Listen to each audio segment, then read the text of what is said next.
ನಮಸ್ಕಾರ ಸ್ನೇಹಿತರೆ, ತಮಗೆಲ್ಲರಿಗೂ ಲೋಕಜ್ಞಾನ ಭಂಡಾರ ಯೂಟ್ಯೂಬ್ ಚಾನಲ್ಗೆ ಸ್ವಾಗತ.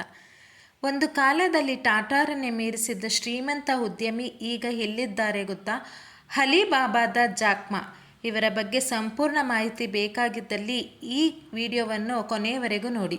ಹಾಗೆ ಯಾರೆಲ್ಲ ಇನ್ನೂ ನನ್ನ ಚಾನಲನ್ನು ಸಬ್ಸ್ಕ್ರೈಬ್ ಮಾಡಿಕೊಂಡಿಲ್ಲ, ದಯವಿಟ್ಟು ಸಬ್ಸ್ಕ್ರೈಬ್ ಮಾಡಿಕೊಳ್ಳಿ. ಬಾಲ್ಯದಿಂದಲೂ ಕಷ್ಟಗಳನ್ನು ನೋಡಿ ಬೆಳೆದ ಅಲಿಬಾಬಾ ಗ್ರೂಪ್ ಸಂಸ್ಥಾಪಕ ಜಾಕ್ ಮಾ ಸಾಧನೆ ಬಹುದೊಡ್ಡದು. ಈಗ ಅವರು ಜನ ಮನದಿಂದ ದೂರ ಉಳಿದಿರಬಹುದು. ಆದರೆ ಒಂದು ಕಾಲದಲ್ಲಿ ಉದ್ಯಮ ರಂಗದ ದಿಗ್ಗಜರನ್ನು ಸೈಡ್ಲೈನ್ ಮಾಡಿ ಏಷ್ಯಾದ ನಂಬರ್ 1 ಶ್ರೀಮಂತ ಎನಿಸಿಕೊಂಡಿದ್ದರು. ಅಲಿಬಾಬಾ ಗ್ರೂಪ್ ಕಟ್ಟಿ ಬೆಳೆಸಿದ ಮಾ ವಿಶ್ವ ಪ್ರಸಿದ್ಧ ಉದ್ಯಮಿ. ಅಲಿಬಾಬಾ ಗ್ರೂಪ್ ಕೂಡ ಇಂದು ವಿಶ್ವದ ಅತಿ ದೊಡ್ಡ ಇ-ಕಾಮರ್ಸ್ ಕಂಪನಿಗಳಲ್ಲಿ ಒಂದಾಗಿದೆ. ಶ್ರೀಮಂತ ವ್ಯಕ್ತಿಯಾಗಿದ್ದ ಜಾಕ್ ಮಾ. ಕೆಲವು ವರ್ಷಗಳ ಹಿಂದೆ ಏಷ್ಯಾದ ಶ್ರೀಮಂತ ವ್ಯಕ್ತಿಯಾಗಿದ್ದರು ಜಾಕ್ ಮಾ. 3 ವರ್ಷಗಳ ಹಿಂದೆ ರಿಲಯನ್ಸ್ ಇಂಡಸ್ಟ್ರೀಸ್ ಅಧ್ಯಕ್ಷ ಮುಕೇಶ್ ಅಂಬಾನಿ ಜಾಕ್ ಮಾ ಅವರನ್ನು ಪದಚ್ಯುತಗೊಳಿಸಿ ಏಷ್ಯಾದ ಶ್ರೀಮಂತ ವ್ಯಕ್ತಿಯಾಗಿ ತನ್ನ ಸ್ಥಾನವನ್ನು ಮರಳಿ ಪಡೆಯುವವರೆಗೂ ಜಾಕ್ ಮಾ ಅವರು 61.7 ಶತಕೋಟಿ ಮೌಲ್ಯದ ನಿವ್ವಳ ಮೌಲ್ಯದೊಂದಿಗೆ ಏಷ್ಯಾದ ಅತ್ಯಂತ ಶ್ರೀಮಂತ ವ್ಯಕ್ತಿಯಾಗಿದ್ದರು. ಎಲ್ಲೂ ಕಾಣಿಸಿಕೊಳ್ಳದ ಜಾಕ್ ಮಾ. ಪ್ರಸ್ತುತ ಜಾಕ್ ಮಾ ಅವರ ನಿವ್ವಳ ಮೌಲ್ಯವು ಸುಮಾರು 30 ಬಿಲಿಯನ್ ಆಗಿದ್ದು, 2020ರ ಆದಾಯಕ್ಕೆ ಹೋಲಿಸಿದರೆ ದಾಖಲಾದ 61 ಶತಕೋಟಿಯ ಗರಿಷ್ಠ ಅರ್ಧಕ್ಕಿಂತ ಕಮ್ಮಿಯಾಗಿದೆ ಇವರ ಸಂಪತ್ತು.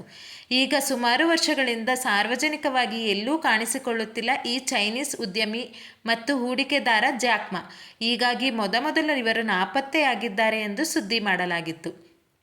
ತನಿಖೆಗೆ ಆದೇಶಿಸಿದ್ದ ಚೀನಾ ಸರ್ಕಾರ. ಅಲಿಬಾಬಾ ಗ್ರೂಪ್ ಶಾಂಘೈ ಮತ್ತು ಹಾಂಕಾಂಗ್ ಷೇರು ಮಾರುಕಟ್ಟೆ ಪ್ರವೇಶಕ್ಕೆ ಸಿದ್ಧತೆ ನಡೆಸುತ್ತಿರುವಾಗಲೇ ಏಕಾಏಕಿ ಚೀನಾ ಸರ್ಕಾರ ಇದಕ್ಕೆ ತಡೆಯೊಡ್ಡಿತು. ಇದಾದ ಬೆನ್ನಲ್ಲೇ ಚೀನಾ ಸರ್ಕಾರ ಕಂಪನಿಯ ವಿರುದ್ಧ ತನಿಖೆಯನ್ನು ಆರಂಭಿಸಿತ್ತು. ಈ ಘಟನೆ ನಂತರ ಜನಮನದಿಂದ ದೂರ ಸರಿದಿದ್ದಾರೆ ಒಂದಾನೊಂದು ಕಾಲದ ಶ್ರೀಮಂತ ಉದ್ಯಮಿ. 2023ರಲ್ಲಿ ಭಾರೀ ಹೂಡಿಕೆ. ಕಳೆದ ವರ್ಷ Hangzhou Mass Kitchen Food ಕಂಪನಿಯಲ್ಲಿ ಹೂಡಿಕೆ ಮಾಡಿದ್ದರು.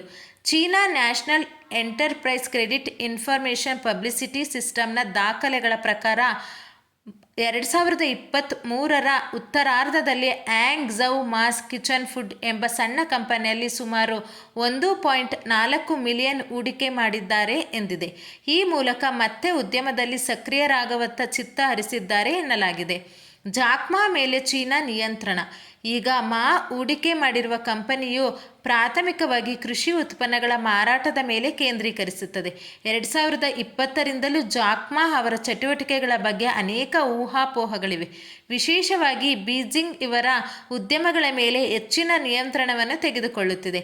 ಜಾಕ್ ಮಾ ಮತ್ತು ಚೀನಾ ಸರ್ಕಾರದ ನಡುವಿನ ಸಂಬಂಧ ಹಳಸಿದಿರುವುದೇ ಇವರು ಉದ್ಯಮದ ದೂರ ಸರಿಯಲು ಕಾರಣ ಎನ್ನಲಾಗಿದೆ. ಕಷ್ಟದಿಂದಲೇ ಗೆಲುವು ಕೂಡ ಜಾಕ್ ಮಾ. 1964ರಲ್ಲಿ ಚೀನಾದ ಆ್ಯಂಗ್ ಝೌನಲ್ಲಿ ಜನಿಸಿದ ಅವರ ಆರಂಭಿಕ ಜೀವನವು ಕಷ್ಟಗಳಿಂದ ಕೂಡಿದೆ ಮತ್ತು ಹಲವಾರು ಬಾರಿ ಉದ್ಯೋಗಗಳಿಂದ ವಂಚಿತರಾಗಿದ್ದರು ಇವರು. ಈ ಸವಾಲುಗಳಿಂದ ಹಿಂದೆ ಸರಿಯದ ಅವರು ಅವುಗಳನ್ನು ಎದುರಿಸಿ ಸಾಧಿಸಿ ತೋರಿಸಿದ್ದಾರೆ.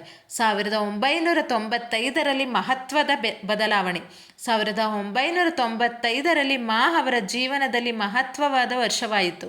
ಅಂತರ್ಜಾಲದ ಅಪಾರ ಸಾಮರ್ಥ್ಯದ ಈ ಅವಕಾಶವನ್ನು ಬಳಸಿಕೊಂಡು ಅವರು ತಮ್ಮ ಮೊದಲ ಇಂಟರ್ನೆಟ್ ಉದ್ಯಮವಾದ ಚೈನಾ ಪೇಜಸ್ ಅನ್ನು ಸಹ ಸ್ಥಾಪಿಸಿದರು. 1999ರಲ್ಲಿ ಅಲಿಬಾಬಾ ಸ್ಥಾಪನೆ. ಈ ಸಾಧನೆಯ ಹಾದಿ ಅಲ್ಲಿಗೆ ನಿಲ್ಲದೆ ಜಾಕ್ ಮಾ 1999ರಲ್ಲಿ ಅಲಿಬಾಬಾ ಸಂಸ್ಥೆಯನ್ನು ಸ್ಥಾಪಿಸಿದರು. ಈ ಒಂದು ಕಂಪನಿಯ ಸ್ಥಳೀಯ ಚೀನೀ ತಯಾರಕರು ಮತ್ತು ಜಾಗತಿಕ ಖರೀದಿದಾರರ ನಡುವಿನ ಅಂತರವನ್ನು ಕಡಿಮೆ ಮಾಡುವಲ್ಲಿ ಮಹತ್ವದ ಪಾತ್ರ ವಹಿಸುವ ಕೆಲಸ ಮಾಡುತ್ತಿದೆ. ಹಲವು ಕ್ಷೇತ್ರಗಳಿಂದ ಸೇವೆ. ಇ-ಕಾಮರ್ಸ್ ಜೊತೆಗೆ ಕ್ಲೌಡ್ ಆಧಾರಿತ ಕಂಪ್ಯೂಟಿಂಗ್ ಮಾತ್ರವಲ್ಲದೆ ಡಿಜಿಟಲ್ ಪಾವತಿಗಳು, ಮನರಂಜನೆ ಮತ್ತು ಲಾಜಿಸ್ಟಿಕ್ಸ್ ಸೇರಿದಂತೆ ಅಲಿಬಾಬಾ ಗ್ರೂಪ್ ಹಲವು ಸೇವೆಗಳನ್ನು ನೀಡುತ್ತದೆ. ಅಲಿಬಾಬಾ ಭಾರತದಲ್ಲಿಯೂ ಸಾಕಷ್ಟು ಹೂಡಿಕೆ ಹೊಂದಿದ್ದು, food delivery of Zomato, online grocery company Big Basket, e-commerce company Snapdeal ಸೇರಿದಂತೆ ಹಲವು ಸ್ಟಾರ್ಟ್ ಅಪ್ಗಳನ್ನು ಸಂಸ್ಥೆ ತನ್ನ ಹೂಡಿಕೆ ಹೊಂದಿದೆ. ಸ್ನೇಹಿತರೆ, ಈ ಮಾಹಿತಿ ನಿಮಗೆ ಇಷ್ಟವಾಗಿದ್ದಲ್ಲಿ ನಿಮ್ಮ ಫ್ರೆಂಡ್ಸ್ ಮತ್ತು ಫ್ಯಾಮಿಲಿಗೂ ಶೇರ್ ಮಾಡಿ. ಹಾಗೆ ಒಂದು ಲೈಕ್ ಕೊಡಿ. ಯಾರೆಲ್ಲ ಇನ್ನೂ ನನ್ನ ಚಾನಲನ್ನು ಸಬ್ಸ್ಕ್ರೈಬ್ ಮಾಡಿಕೊಂಡಿಲ್ಲ, ದಯವಿಟ್ಟು ಸಬ್ಸ್ಕ್ರೈಬ್ ಮಾಡಿಕೊಳ್ಳಿ. ಧನ್ಯವಾದಗಳು.